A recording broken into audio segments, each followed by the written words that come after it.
అనంతపురం నగరంలోని tower clock వద్ద ఉద్రిక్త వాతావరణం నెలకొంది. సిఐటియు, ఏఐటియుసి నేతలు, మున్సిపల్ పారిశుద్ధ్య కార్మికులు, అంగన్వాడీ కార్యకర్తలు జైల్ భరో కార్యక్రమానికి పిలుపునిచ్చారు. ఎస్మా చట్టాన్ని రద్దు చేయాలని టవర్ క్లాక్ వద్ద ఆందోళన బాటపట్టారు. టవర్ క్లాక్ నుంచి రెండో పట్టణ పోలీస్ స్టేషన్ వరకు భారీ ర్యాలీ నిర్వహించారు. సీఎం జగన్మోహన్ రెడ్డికి వ్యతిరేకంగా నినాదాలు చేశారు. కార్మికుల పట్ల నిర్లక్ష్యంగా వహిస్తున్న జగన్ వైఖరిపై ఆగ్రహం వ్యక్తం చేశారు. ఈ రోజు అంగన్వాడీలో 29 రోజులుగా రోడ్లపైన పన్నాము.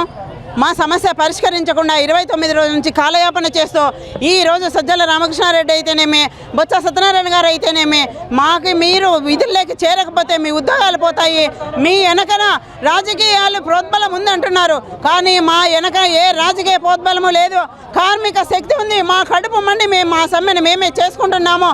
ఇది మీరు ఆలోచన తప్పుగా అనే ఆలోచన చెప్తున్నాం. మేము ఇది కరెక్ట్ కాదు. మేము కార్మికులము కడుపు మండి మేము సమ్మెలోకి రోడ్ల మీదకి వస్తే ఈ రోజు ఎస్మా ప్రయోగించి అంగన్వాడీలందరినీ అరెస్ట్ చేయాల, ఉద్యోగాల నుంచి పీకల్లా అనే ఉద్దేశంలో ఈ రోజు మొత్తం ప్రజా సంఘాలు అన్ని మద్దతుతో మేము జైలు భరోకే కార్యక్రమానికి మేము పిలిపివ్వడం జరిగింది. జైలు భరో కార్యక్రమం అక్కడ కూర్చుంటే మరి రోడ్డు పైన కూర్చొని లేదు పోలీసులు. మరి పోలీస్ స్టేషన్కి వచ్చి మేము అరెస్ట్ అవుతామంటే పోలీస్ స్టేషన్ కూడా రాకుండా అడ్డు నిలబడినారు. మరి మేము ఎక్కడ ఉండాలా అని ఈ సందర్భంగా మేము కోరుతున్నాము, అడుగుతున్నాము ప్రభుత్వాన్ని. కాబట్టి ఇప్పటికైనా సరే మీరు ఇచ్చిన హామీని అమలు చేయాలా, తెలంగాణ కన్నా అదనంగా అమలు చేయాలా. మా ఉద్యోగాలు మీరు ఎస్మాని వెంటనే రద్దు చేసి భయభ్రాంతులకు గురి చేయొద్దని ఈ సందర్భంగా తెలియజేస్తున్నాము. అంగన్వాడీలు బీదవాళ్ళు ఉన్నారు.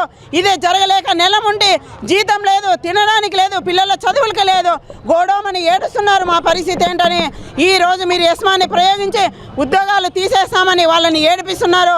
ఏడ్చే మా గోడు, మహిళల గోడు మీకు తగలకపోదు. కాబట్టి ఇప్పటికైనా మించిపోయింది లేదు.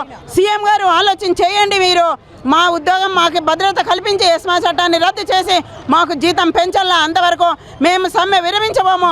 మీరు జైల్లో కాదు కదా, మా ప్రాణాలు పోయినా సరే మేము సమ్మె చేస్తామని ఈ సందర్భంగా ప్రభుత్వానికి తెలియజేస్తాం.